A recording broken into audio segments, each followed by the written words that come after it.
Fala galerinha, como é que vocês estão? Tudo bem? Bom, papo da semana de hoje, né? Hoje é dia 24 de fevereiro, é para falar um pouquinho sobre teste de 3K. Por que falar sobre esse assunto, né? Que de vez em quando a gente fala em treinos, em story, em Instagram, né? Normalmente no final do ano, na metade do ano. E por que a gente traz isso hoje? Porque essa semana, dia 1º de março, a gente tem o nosso teste de 3K lá na pista de Timbó, no Complexo Esportivo de Timbó, onde a gente vai fazer um teste de 3K com o intuito do qual a gente vai explicar aqui para vocês. A gente sabe que tem muita gente nova no grupo, a gente sabe que tem pessoas que ainda não fizeram ou fizeram algo semelhante a um teste de 3K em algum treino onde o esforço era próximo disso para a gente conseguir avaliar a condição física da pessoa. E aqueles que às vezes entraram em dezembro, em janeiro, né, e precisam realizar o teste de 3K com o intuito de a gente aferir as zonas de treinamento, né? E isso também não só para aqueles que são novos, mas para aqueles que já treinam com a gente há mais tempo e às vezes não se atenta muito ao que significa o teste de 3K, como que se faz o teste de 3K, quando que a gente faz o teste de 3K. Isso é importante a gente saber porque é algo muito importante, né? Como eu falei, é importante saber porque é algo muito importante, sim, para a gente levar em consideração no treino, nos dias anteriores a esse treino e o que fazer com isso após este treino, né? Com essa informação, a gente capta essa informação e a partir daí a gente vai agir. E de que maneira que a gente vai agir?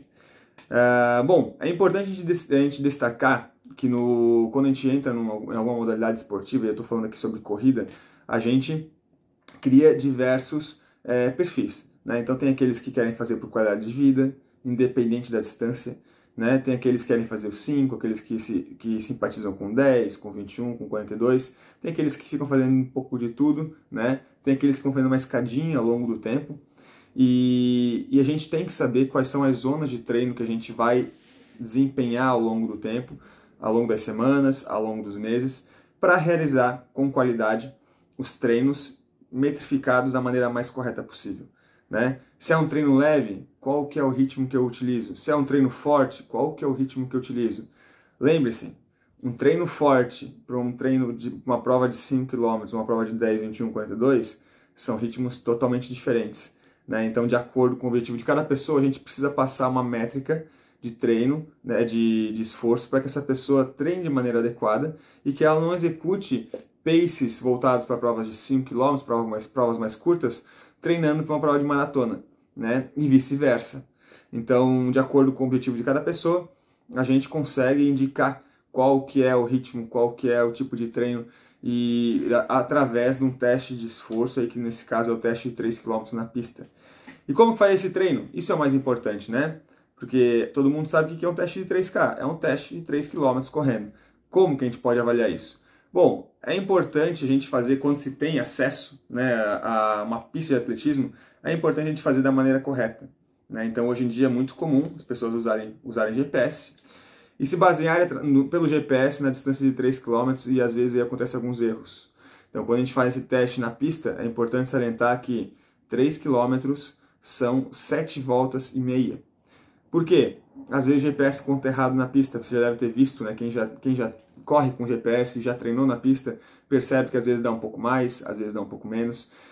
E apesar de ser pouca coisa, né, em 3 km, isso vai mudar as zonas de treinamento, a sua zona de treinamento. Então digamos que você fez 7 voltas e meia e o seu GPS mandou você correr mais 200 metros. Então, quando você passar para o seu técnico, a zona o tempo total dos 3 km está passando a 7 voltas e meia mais 200 metros. Né? Esses 200 metros vão ser somados ao tempo total, porque é onde bateu o seu relógio de 3 km, ele já bateu lá atrás, né? E quando o professor dividir o tempo por quilômetro, né, e achar a média, essa média está alterada. Isso também acontece quando a gente faz menos, quando a gente corre, de repente, 7 voltas ou 6 voltas e alguma coisinha, e já bateu 3 km e de repente você fez o seu recorde mundial, né? Tendo um tempo de 3 km que não condiz com realmente o que seria 3 km. Então, a gente sugere sempre que se for fazer um teste de 3K, ou qualquer teste que seja, faça num local mais plano e sem tanta curva, como uma pista de 400 metros, de preferência sem tanta interferência de carro, de rua, para que você faça continuamente e que bata a distância corretamente. Se você for fazer na pista, que é o mais indicado, até por questão de controle, são 7 voltas e meia, tá? Eu tô falando aqui isso para vocês porque eu sei que muita gente não vai fazer o treino com a gente por conta do carnaval e tudo mais, mas nesse final de semana a gente vai pular carnaval fazendo um teste de 3 km, tá bom? E aí a gente faz todo um protocolo de treinamento, onde a gente faz o aquecimento, onde a gente faz uns educativos com aceleração, a gente dá um tempinho ali para explicar como é que a gente quer que entregue essa série, eu já vou falar sobre isso. E aí a gente entrega a série de 3 km, depois a gente solta, tá? Dá para mudar o protocolo? Dá. Tem pessoas que trabalham com N tipos de protocolo, a gente trabalha com esse tipo de protocolo. Às vezes a gente vai encaixar um treininho a mais no final desse teste, para continuar um pouco o treino, ou às vezes a gente só vai soltar no final e finalizou o treino. Mas a questão mais importante sobre o teste é que a gente possa fazer de 2 formas, ou 3 formas, perdão. Ou saindo mais devagar, terminando mais forte, ou saindo constante, ou saindo muito rápido e terminando devagar, que essa terceira forma não é muito adequada, tá? Quando a gente sai muito forte e quebra num teste de 3 km, a gente vai superestimar ou a gente vai achar uma zona errada, né, de treino para vocês. O ideal seria ou progressivo ou constante linear, né? É difícil fazer um teste de esforço curto, de 3 km, e onde a gente possa entregar tudo. Mas eu acho muito mais fácil sair quase que linear, tentando se esforçar um pouquinho no final para aumentar um pouquinho o ritmo ou aumentar o esforço, né?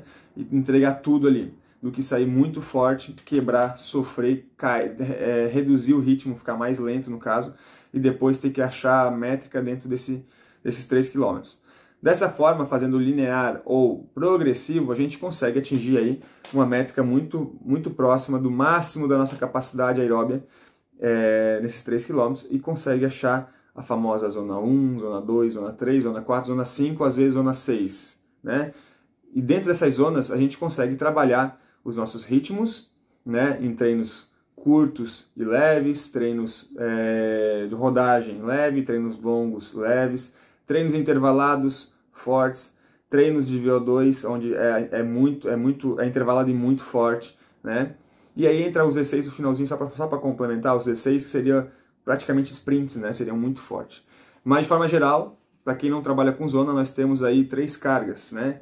Um leve, um moderado e um forte, tá? 3 carguinhas aí que a gente pode trabalhar. E se a gente colocar essas 3 cargas juntamente com o Z1, Z2, Z3, Z4, Z5, Z6, a gente consegue separar o nosso esforço de maneira coerente para seguir nos treinos da melhor maneira possível e entregar os treinos com uma lógica, né? Se eu quero fazer um treino intervalado forte, eu tenho que conseguir percorrer 400 metros, 800 metros em Z4, né? Um ritmo moderado, que ele vai ser mais moderado para forte, que ele vai ser mais forte que o teste de Z3, né? Eu não posso fazer um treino intervalado num ritmo mais lento que o Z3. Eu não estou ganhando velocidade com isso, né?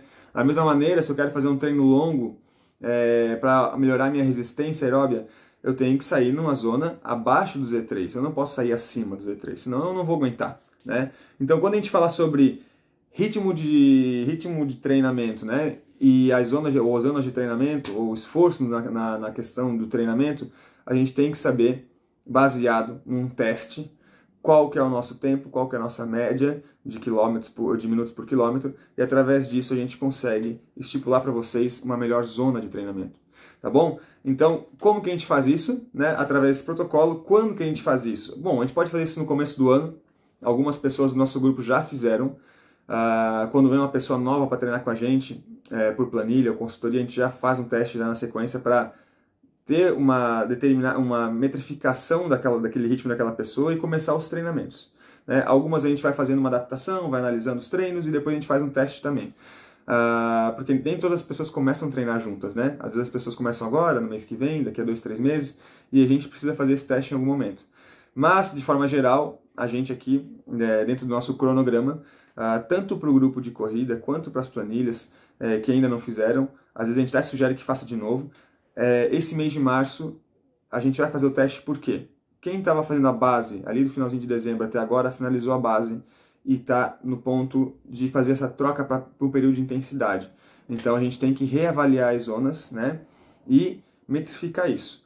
Quem começou a treinar em janeiro e voltou um pouco mais travado, um pouco mais cansado, um pouco mais pesado, já passou pelo momento de se adaptar aos treinos, voltar para uma rotina, e 1º de março já faz aí praticamente 2 meses, né? Janeiro inteiro, fevereiro inteiro, 1º de março a gente faz um teste de novo para avaliar e botar as métricas de vocês, de quanto que a gente precisa correr em determinada dinâmica de treino para atingir o nosso objetivo, seja ele 5, seja ele 10, seja ele 21 ou 42 km.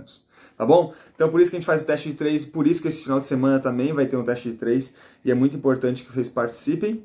Se vocês não estiverem juntos, façam onde vocês estiverem, e aí isso pode ser na praia, no litoral, no interior, mas de preferência sem subida, certo? Local plano, bem planinho, com o mínimo de interferência de ruas, né? ou ciclofaixa, de preferência num percurso onde seja o mais liso possível, que não tenha alteração de asfalto, rua de barro, areia, enfim, onde possa ficar o mais dinâmico possível esse teste, né? É importante que vocês saibam se realmente vai bater 3 km nesse percurso, se vocês vão conseguir percorrer ou ter que fazer um retorno. Se fizer um retorno, a gente perde um pouco de tempo. Às vezes, se for pouco tempo, ok, mas não é interessante fazer retornos quebrados, né? E perdendo preciosos tempos, porque o teste não é muito longo, tá bom? Passem para nós depois o resultado, né? Quem não estiver junto com a gente lá na pista de atletismo, vai ser anotado o tempo de vocês, passem para nós, a gente vai avaliando e aos pouquinhos a gente vai passando para a galera as zonas de treino, para que os treinos de vocês sejam entregues da melhor maneira possível. Mas vamos lá. Pato, eu não quero fazer teste de 3 km, ou eu não tenho interesse em fazer provas para melhorar meu tempo, para melhorar meu ritmo, meu pace, bater recorde, nada disso. Mas é importante a gente ter uma metrificação, saber o quanto que a gente está fazendo aqui hoje, para daqui a 6 meses, de repente, lá na metade do ano, quando a gente começar a rever outros objetivos para o segundo semestre, a gente ver se você está evoluindo ou não, né? Então, tendo essa metrificação, fica mais fácil de a gente acelerar aqui, diminuir ali, aumentar lá e dar sequência de forma contínua, né, e coerente nos treinamentos de corrida, tá bom? Então é importante que a gente faça isso e não faça isso sempre, né? A gente faça isso em determinados momentos para estipular os ritmos de vocês e trabalhar ao longo de 6 semanas, 8 semanas, 10 semanas, as dinâmicas necessárias dentro daquilo que você quer. Sejam provas mais curtas, sejam provas mais longas. E conforme a gente vai mudando, né, as semanas, a gente vai evoluindo, a gente também vai trabalhando aos pouquinhos essas métricas, né? A gente vai trabalhando um pouquinho mais as zonas para assim encaixar no treinamento, porque a gente vai evoluindo ao longo do tempo. Às vezes, se é uma prova rápida, a gente vai ficando mais rápido, se é uma prova mais longa, a gente vai ficando mais resistente a determinada velocidade. E aí a gente tem que fazer essas mudanças para conseguir se adequar aos treinos. Mas não quer dizer que a gente vai fazer o teste de novo. Às vezes a gente faz só para reavaliar, mas muitas vezes acaba que não muda tanto tempo assim, mas muda o nosso limiar, né? É onde a gente consegue suportar por mais tempo determinada intensidade, determinada carga de treinamento, onde a gente consegue, às vezes, percorrer mais rápido uma determinada distância, né? Então tudo isso, às vezes, acaba uma distância maior, no caso, né? O melhor é o 10, o melhor é o 21, mas o 3 mil não muda muito. Mas a gente consegue, por exemplo, quando eu estava viajando a volta ao mundo, eu fiz um 3 km na Itália para 3,20, depois fiz em Blumenau um 3 km para 3,20, e eu fiz ano passado, final do ano, um 3 km para 3 e pouquinho, 3,15 e pouquinho. Na Itália foi terrível, assim, foi muito, muito, muito esforço para 3,20. Em Blumenau já foi muito melhor, né? Eu fiz a sensação de esforço foi muito melhor e foi o mesmo tempo. Logo depois, quando eu fiz o 5K Blumenau, corri na casa de 3,15, 3,16, se não me engano, os 5 mil, numa percepção de esforço muito elevada, né? Logo depois, treinando para uma meia maratona, muito pouca coisa depois, eu fiz uma série de 4 de 3 km para 3,20 e foi tudo ok, né? Então, assim, a nossa percepção de esforço ela vai alterando ao longo do tempo, de acordo com nossos treinos, então é por isso que é bom a gente metrificar e avaliar. Porque se hoje eu sei que 3,20 está muito forte, eu sei que daqui a um tempo eu posso melhorar minha percepção de esforço em distâncias maiores, e isso vai acontecer porque já aconteceu outras vezes. Porque em determinado momento eu vou focar mais no determinado tipo de treino que vai dar mais capacidade de eu melhorar as minhas dinâmicas e performance, seja em treino, seja em prova. Tá bom? Então participe com a gente, é sempre bom treinar com um grupo grande, porque acaba que todo mundo se ajuda, né? A gente ganha uma referência extra ali de pace, de ritmo, de pelotão. Mas se você não pode estar com a gente, faça o seu treino, entregue o seu treino, que também é super importante, Porque depois do teste a gente começa os treinos normais. E assim a gente vai tocando, e assim a gente vai seguindo, né? Temos março inteiro, temos abril, onde já rola a meia maratona de Balneário, temos maio inteiro, junho, onde eu vou fazer a meia maratona de Porto Alegre, depois vamos para o Quênia, voltamos do Quênia, eu devo fazer um outro teste de 3K, porque daí em agosto eu faço outro 21K, então esse teste de 3K vai servir para dar uma boa ajustada no ritmo, para eu conseguir ir para o 21K de Florianópolis em agosto melhor. Na sequência, Bela Vista, onde eu quero dar mais uma polidinha para chegar no meu melhor ritmo possível e quem sabe bater o meu RP aí, que é 1h10:40, se eu não me engano, 1h10:50, se eu não me engano, lá de 2010.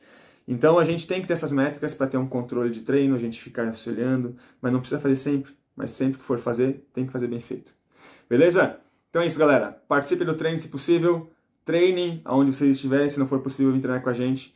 E depois a gente vai falar sobre essas métricas e o que fazer com isso, né? Se você vai correr 5, 10, 21, 42, ou se você só quer qualidade de vida, o que fazer com esse ritmo, né? O que fazer com essas zonas de treinamento. Então, isso fica para o próximo vídeo. Beleza? Valeu, galera. Espero ter ajudado vocês. Qualquer coisa, chama a gente e vamos seguir em frente. Até mais. Abraço.